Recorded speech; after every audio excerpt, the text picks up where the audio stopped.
आज हम चर्चा करेंगे हिंदी के सुप्रसिद्ध सर्वश्रेष्ठ कवि सुमित्रानंदन पंत के काव्य में प्रकृति चित्रण। जैसे कि आप जानते हैं कि हम हिंदी साहित्य के कालजयी रचनाकारों पर और उनकी रचनाओं पर चर्चा कर रहे हैं और इसी श्रृंखला के अंतर्गत सुमित्रानंदन पंत जो छायावाद के प्रतिनिधि कवियों में आधार स्तंभ कवियों में माने जाते हैं, उनकी काव्यात्मक विकास यात्रा और उनकी साहित्यिक अवदान, इस पर हम अपने पिछले व्याख्यान में चर्चा कर चुके हैं। आज हम बात करेंगे पंत जी के काव्य में प्रकृति चित्रण। उनके काव्य में प्रकृति चित्रण किस रूप में मिलता है, उस प्रकृति चित्रण की विशेषताएं क्या है, उन्होंने प्रकृति चित्रण क्यों किया, उसके पीछे क्या उद्देश्य है, क्या पृष्ठभूमि है, ये सब बिंदु आज की चर्चा के मुख्य केंद्र में रहेंगे। छायावाद का जब प्रारंभ हुआ, छायावाद के आधार स्तंभ 4 कवि जयशंकर प्रसाद, पंत, निराला और महादेवी, उनके पश्चात रामकुमार वर्मा और फिर अन्य कवि भी जुड़ते हैं, पर 4 आधार स्तंभ कवि माने जाते हैं। प्रसाद ने भी अपने रचनाओं में लहर देखे, झरना देखे, आंसू आदि देखे, प्रकृति का चित्रण किया। निराला जी ने भी किया, महादेवी ने भी किया, पर पंत जी को प्रकृति के सुकुमार कवि के रूप में जाना जाता है। उन्हें प्रकृति के चितेरे कवि कहा जाता है। वे प्रकृति के सशक्त समर्थ कवि रहे, प्रेम और सौंदर्य के कवि थे। पंत जी का वास्तव में प्रकृति के प्रति एक अद्भुत लगाव रहा है। उसके पीछे मूल कारण यही है कि उनका जन्म अल्मोड़ा जिले के कोसानी गांव में हुआ था। पूरा मनोरम अंचल था, कुर्मांचल प्रदेश, जहाँ की प्रकृति उन्हें स्वतः ही अपनी ओर आकर्षित करती थी। तो बाल्यकाल से ही प्रकृति के अद्भुत मोहक विस्मयकारी रूप को देख करके वे एक जिज्ञासा से भी भर जाते थे और उससे अभिभूत भी हो जाते थे। तो उन्होंने जब बाल्यकाल से ही कविता प्रारंभ की, जब उन्होंने लेखन प्रारंभ किया, तो प्रकृति चित्रण को लेकर के ही, प्रकृति के सौंदर्य से अभिभूत होकर के ही उन्होंने काव्य रचना प्रारंभ की। उनके जो प्रारंभिक काव्य संग्रह हैं, वीणा, ग्रंथि, पल्लव, उच्छ्वास, आंसू, गुंजन आदि, ये मूलतः प्रकृति चित्रण से संबंधित कविताएं हमें इसमें मिलती है। उसके पश्चात पंत की काव्यात्मक विकास यात्रा में निरंतर परिवर्तन होते रहे। कहीं वे प्रगतिवादी विचारधारा से प्रभावित हुए तो युगांत, युगवाणी, युगपथ आदि की रचना की, और फिर आगे चल कर के वे अरविंद दर्शन से प्रभावित होते हैं तो स्वर्ण किरण, स्वर्ण धूलि आदि की रचना करते हैं, और फिर मानवतावादी, नव मानवतावादी चेतना से प्रभावित होकर के कला और बूढ़ा चांद और लोकायतन आदि महाकाव्य की रचना करते हैं। अनेक अतिमा जैसी काव्य संग्रह की रचना करते हैं। तो उनकी जो काव्यात्मक विकास यात्रा में विभिन्न पड़ाव आए, उनमें जो आरंभिक चरण था, पहला चरण था, उसमें हमें प्रकृति के विविध रूप दिखाई देते हैं। पंत के काव्य में प्रकृति की हर्ष विषादमयी अनुभूतियों की रसात्मक व्यंजना हुई है। जहाँ प्रकृति उल्लास से युक्त है, निर्झर, पर्वत, सरिता, सागर, लहर, बादल, इन विभिन्न रूपों में प्रकृति का, और वनस्पतियों में फिर छोटे छोटे केसलय, पल्लव, पुष्प आदि को लेकर, और फिर भ्रमर, कोयल आदि को लेकर के वे उनसे ना केवल अभिभूत होते हैं, उनकी रसात्मक व्यंजना भी करते हैं। पंत मूलतः स्वयं कोमल प्रकृति के रहे हैं। उनका मन सौंदर्य की विविध छवियों का संग्रहालय कहा जा सकता है। सौंदर्य के विभिन्न रूप वे चित्रित करते हैं, क्योंकि पंत प्रेम और सौंदर्य के कवि रहे, तो मूल विषय उनका प्रेम और सौंदर्य रहा। जिसमें वे नारी सौंदर्य की बात करते हैं, प्रकृति सौंदर्य को लेकर, मानव सौंदर्य को लेकर चर्चा करते हैं। तो इसलिए प्रसाद को सौंदर्य की विविध छवियों का संग्रहालय कहा जाता है। प्रकृति निरीक्षण और प्रकृति प्रेम, ये दोनों ही पंत जी के जीवन का मूल अंग रहे हैं। वे घंटों बैठ के प्रकृति को निहारा करते थे और प्रकृति उनके जीवन में रच बस गई थी, रम गई थी। प्रकृति उनके जीवन का एक अंग ही बन गई थी। और कवि पंत ने स्वयं इस बात को स्वीकार भी किया है। आधुनिक कविता में जो उसकी भूमिका है, वहाँ पंत स्वयं कहते हैं कि कविता करने की प्रेरणा ही मुझे प्रकृति से मिली, जिसका श्रेय मेरी मातृभूमि कुर्मांचल प्रदेश को है। कवि जीवन के पहले भी मुझे याद है कि मैं घंटों एकांत में बैठा प्राकृतिक दृश्यों को एकटक देखा करता था और एक अज्ञात आकर्षण मेरे भीतर एक अव्यक्त सौंदर्य जाल बुनकर मेरी चेतना को तन्मय कर देता था। तो इस तरह से पूरी एक सौंदर्य की अनुभूति, सौंदर्य भी कैसा, एक अव्यक्त सौंदर्य, एक अज्ञात आकर्षण जो कवि को अपनी ओर प्रेरित करता है। कवि कहते हैं कि मेरी चेतना जो है उसमें तल्लीन हो जाती थी, तन्मय हो जाता था और उन दृश्यों को देख करके उनकी प्रति अभिभूत होकर के वे दृश्य मेरी वाणी में, मेरी कविता में अभिव्यक्ति को प्राप्त कर लेते थे। इस तरह से वे अपनी काव्य सृजन का प्रेरणा स्रोत प्रकृति को मानते हैं और प्रकृति में भी अपनी मातृभूमि को विशेष महत्व देते हैं।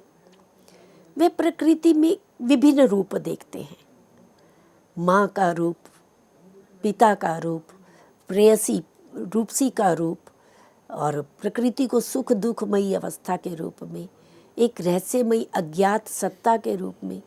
तो विभिन्न रूपों में जैसे जैसे वो प्रकृति को अनुभव करते हैं, उसी तरह से उनकी कविता भी, उनके गीतों में वे अभिव्यक्ति स्वतः ही होती चली जाती है।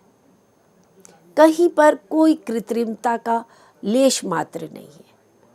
ऐसे लगता है जैसे कवि के भीतर से एक सहज चेतना कविता के रूप में प्रस्तुत हो रही है।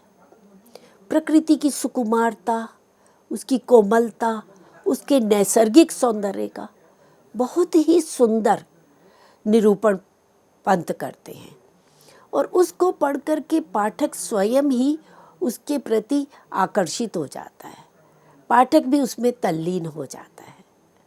प्रकृति का रूप सौंदर्य कवि के संवेगों को जागृत करने वाला है।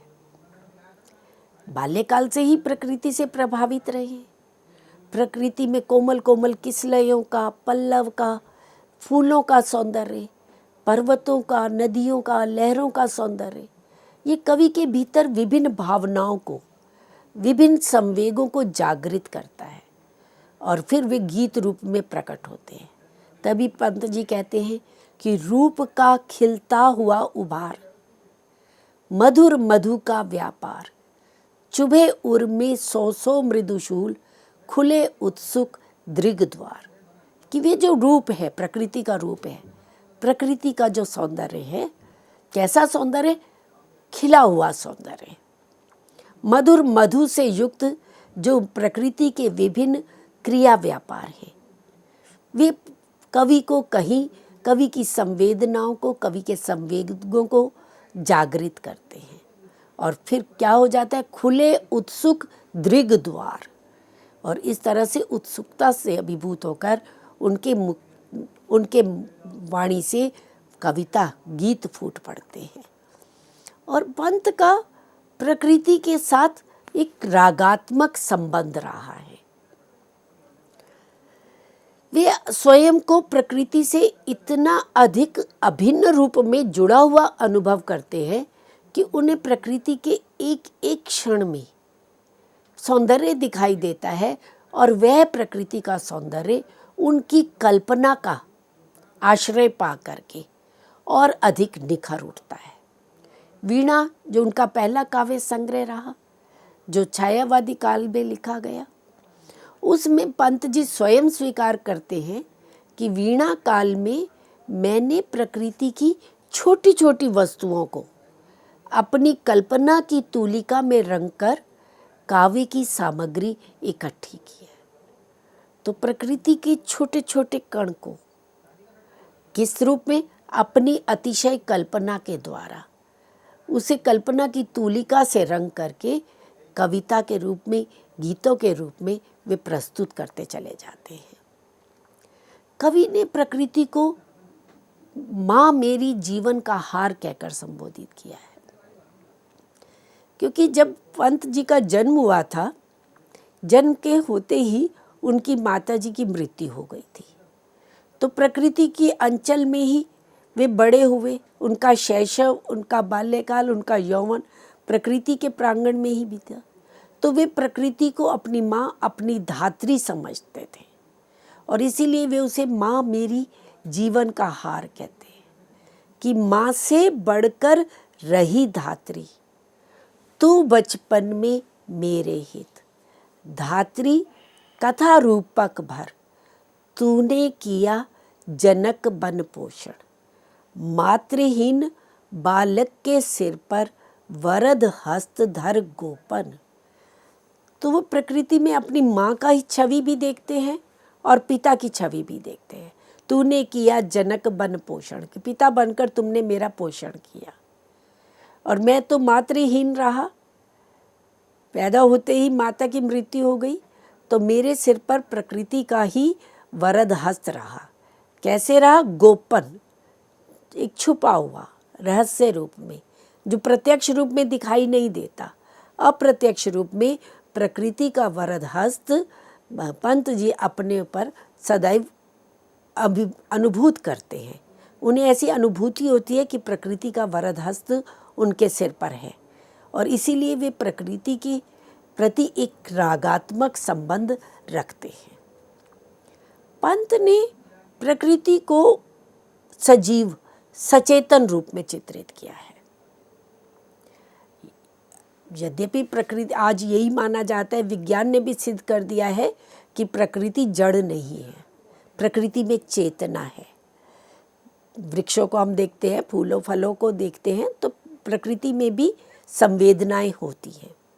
और पंत जी ये मानते हैं कि प्रकृति में मानव से भी अधिक चेतना है। मानव को जागृति बाद में होती है, प्रकृति में वे जागृति, वे चेतना उससे पूर्व आ जाती है। इसलिए पंत ने प्रकृति को मानव से अधिक चैतन्यपूर्ण और अंतर्ज्ञान युक्त माना। उनकी कविता है प्रथम रश्मि, उसमें वे स्पष्ट रूप से कहते भी हैं कि प्रथम रश्मि का आना रंगिणी, तूने कैसे पहचाना, तूने ही पहले बहुदर्शिनी गाया जागृति का गाना। तो प्रकृति ने जागृति का संदेश देते हैं। अब मित्रों, एक प्रश्न उठता है, अक्सर आलोचक भी चर्चा करते हैं कि वह समय, छायावाद का जो समय है 1918 से लेकर 1936 तक का समय, स्वतंत्रता आंदोलन का चरम था। पूरे देश आज़ादी के लिए संघर्ष कर रहा था, राजनीतिक स्तर पर भी आंदोलन चल रहे थे। तो पूरे देश में राष्ट्रभक्ति की भावना का प्राबल्य था। तो ऐसे समय में छायावादी कवि जो है वो प्रकृति के गीत गा रहे हैं, प्रकृति के चित्रण में रमे हुए हैं। तो वे स्वतंत्रता आंदोलन के साथ, समय के साथ नहीं चलते, समाज के साथ नहीं चलते, वे अपनी कल्पनाओं में खोए हुए थे। ये एक आरोप लगाया जाता है, एक प्रश्न चिन्ह। आपके मन में भी ये प्रश्न उठता होगा कि वह समय जब आंदोलन का समय था, देश को आज़ाद कराने के लिए संघर्ष का समय था, तो ये कवि कैसे प्रकृति चित्रण में, प्रकृति सौंदर्य में कल्पनाओं की ऊंची ऊंची उड़ान भर रहे थे। पर वास्तव में अगर गहराई से सोचा जाए तो ये छायावादी कवि, चाहे हम पंत जी को देखें, प्रसाद को देखें निराला जी को देखें या महादेवी आदि को देखें, ये वास्तव में इनका प्रकृति चित्रण एक प्रतिक्रिया था, एक विरोध था। किस रूप में प्रतिक्रिया थी कि वह समय जब अंग्रेज आए तो औद्योगिकीकरण आया, यांत्रिकता को बढ़ावा मिला, भौतिकतावाद बढ़ने लगा, तो धीरे धीरे मानव यांत्रिकता की ओर बढ़ रहा था और प्रकृति से उसका नाता कम होता जा रहा था, वे प्रकृति से दूर हो रहा था। परंतु हमारी संस्कृति तो वैदिक काल से, अनादि काल से प्रकृति के साथ जुड़ी रही है।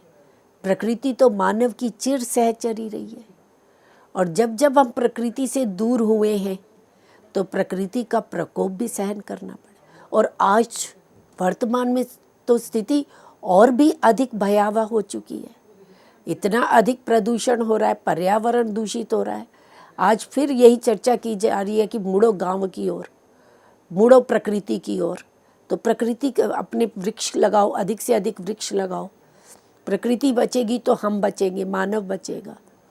तो आज जिस बात की चर्चा की जा रही है, प्रकृति के संसर्ग में आने की बात की जा रही है, पर्यावरण संरक्षण की बात की जा रही है, ये अनुभव कर रहे थे उस समय के छायावादी हमारे दूरदर्शी कवि।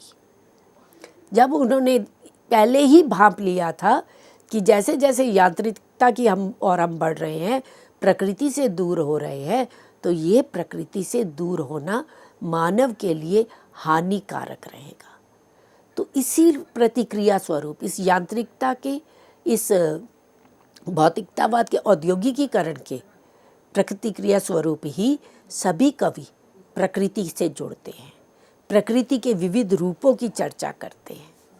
केवल प्रकृति सौंदर्य में वे रमे ही नहीं रहे, केवल कल्पना की ऊंची उड़ान ही नहीं भरते रहे, अपितु प्रकृति किस तरह से मानव से जुड़ी हुई है, कैसे प्रकृति की संवेदना और मानव की संवेदना में अभिन्न संबंध है, कैसे मानव जीवन प्रकृति में ही संभव है, ये इन्होंने अपने गीतों के माध्यम से, अपनी काव्यात्मक रचनाओं के माध्यम से अभिव्यक्त किया।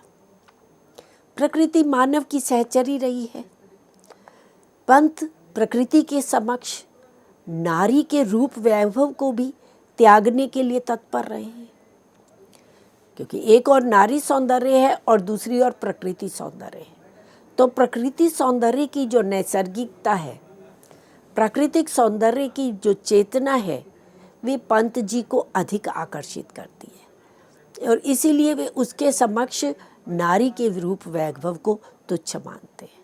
और स्वयं कहते भी हैं, छोड़ द्रुमों की मृदु छाया, तोड़ प्रकृति से भी नाता, बाले तेरे बाल जाल में कैसे उलझा दूं लोचन, भूल अभी से जग को, कि इस संसार को मैं भूल जाऊं, इस प्रकृति को भूल जाऊं और मैं एक नारी के सौंदर्य में, उसके रूप वैभव में डूब जाऊं, तो ये संभव नहीं है।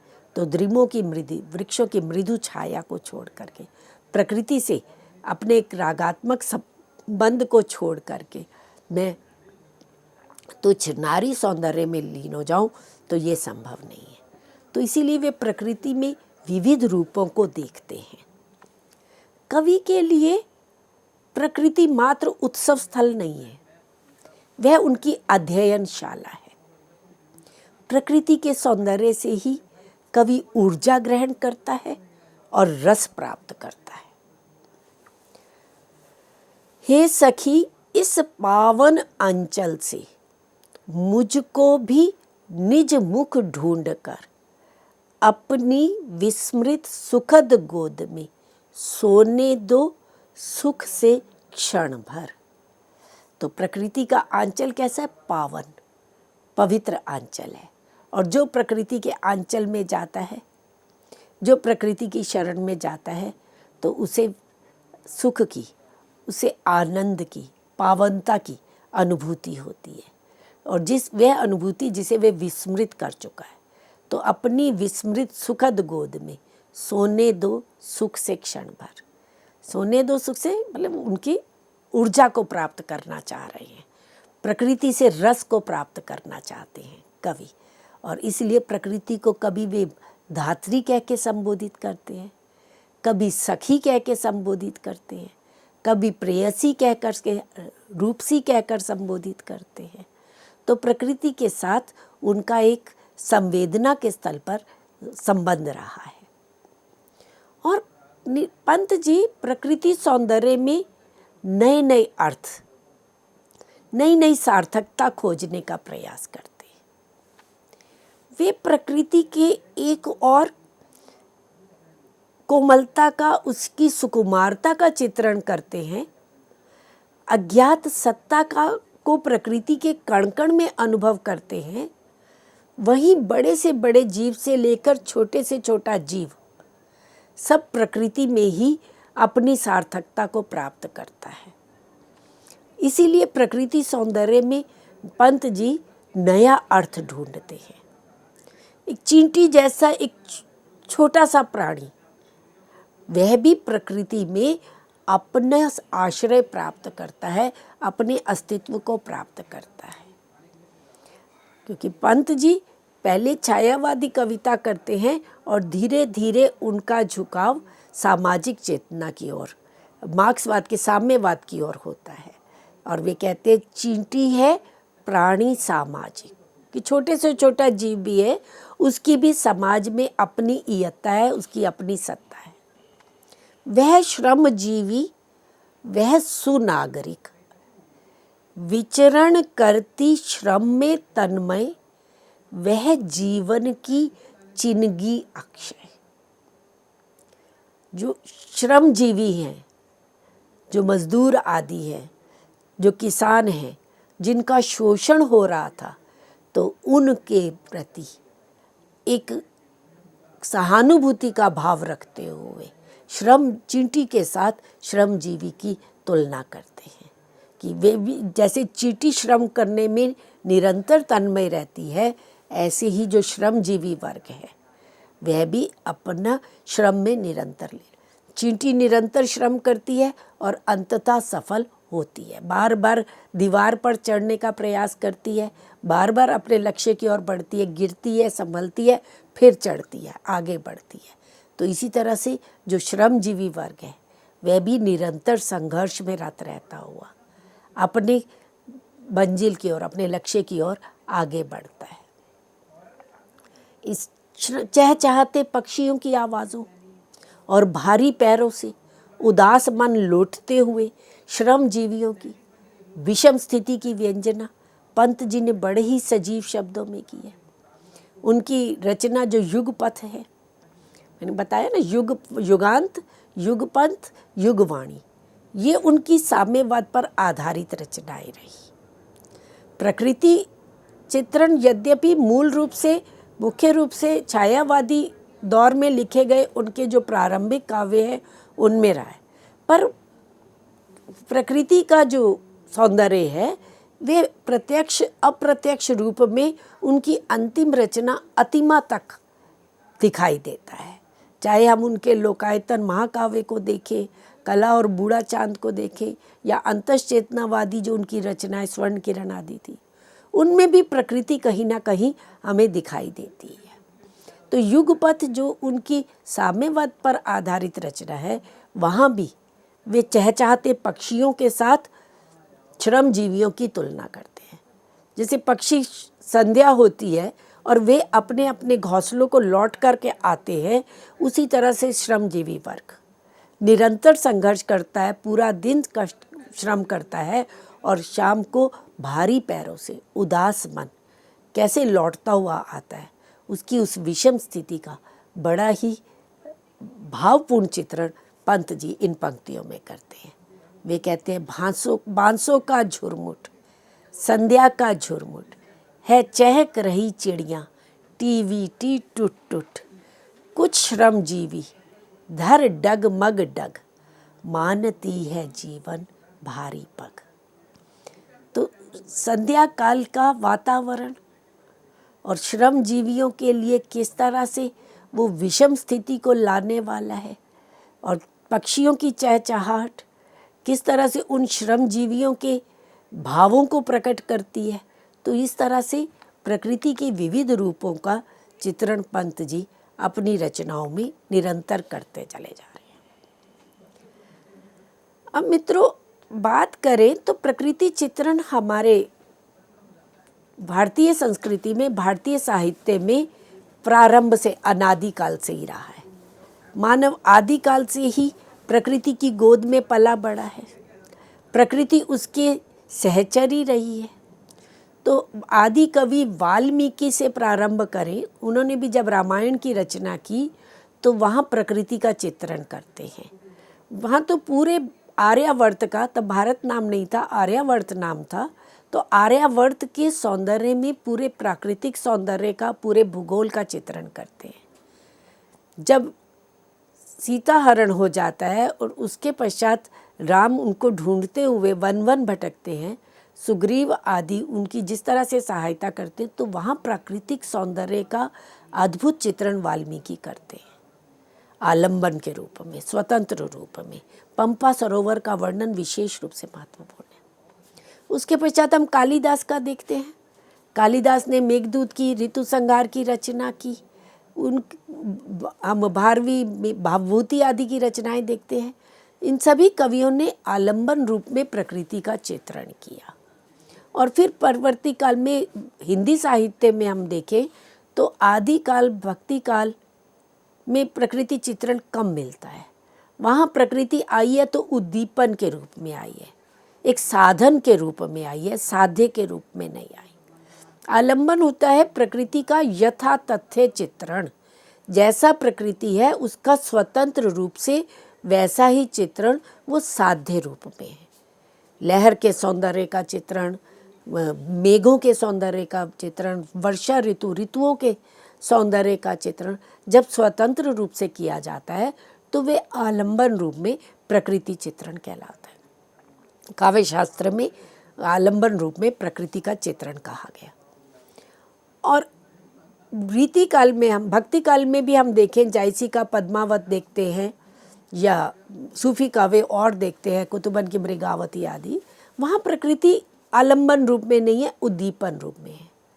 फिर रीति काल में भी प्रकृति का उद्दीपन रूप ही आया है। स्वतंत्र रूप से प्रकृति का साध्य रूप में चित्रण प्रारंभ होता है हिंदी साहित्य के आधुनिक काल में, भारतेंदु युग से। उससे पूर्व सेनापति ने ऋतु वर्णन किया है, छुटपुट कहीं कहीं मिलता है, पर भारतेंदु युग में आकर के भारतेंदु आदि कवियों ने प्रकृति का सौंदर्य का स्वतंत्र चित्रण किया। और फिर आगे चल करके राम नरेश त्रिपाठी जी ने किया। और यही आलंबन रूप में प्रकृति चित्रण हमें छायावाद में दिखाई देता है। वहाँ प्रकृति के सौंदर्य का स्वतंत्र साध्य रूप में चित्रण मिलता है। तो पंत जी ने किस प्रकार से आलंबन रूप में प्रकृति का चित्रण किया, इसकी चर्चा हम अपने अगले व्याख्यान में करेंगे। तो अल्प विराम लेते हैं, अगले व्याख्यान में हम पुनः मिलेंगे। धन्यवाद।